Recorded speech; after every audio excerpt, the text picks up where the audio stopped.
Tunisia would want to play the way they want to play, and they want to play dominating football, passing it around and trying to dominate. And when we know that that's the way they want to approach the game, because that's the way we saw that the profiles of their players are, and the way they approach that Uganda's game.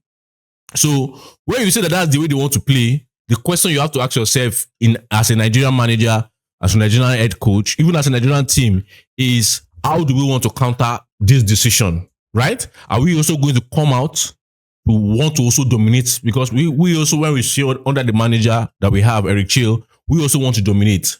But when you look at the fact that you're playing against a team that also wants to dominate the ball, and you can also argue it's a team that they believe, because of the kind of profile of players they have, they believe they are better suited to that kind of football than us.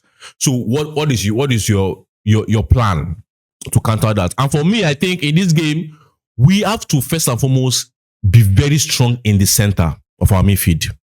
We have to be very, very strong in the center of our midfield, because when you look at the Uganda game, that's Tunisia versus Uganda, you see that in as much as they were passing, Tunisia was trying to dominate by passing.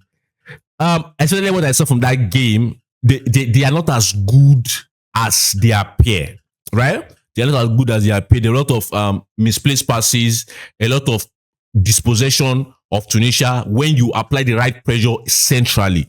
So we need to understand the fact that we need to strategize ourselves in such a way where we are definitely strong in the wings, but more strong in the center.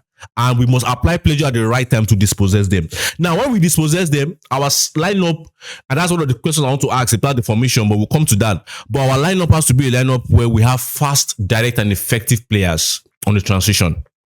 Because when you apply the right pressure to this Tunisia team centrally, they, as we have seen against Uganda, they will lose the ball. And when they lose the ball, you don't want people that will take extra touches. You just want people that will be sharp, direct, effective to the goal, to reach the box 18 and get a chance. And I think if you're able to do that, we'll really get a very good result against them.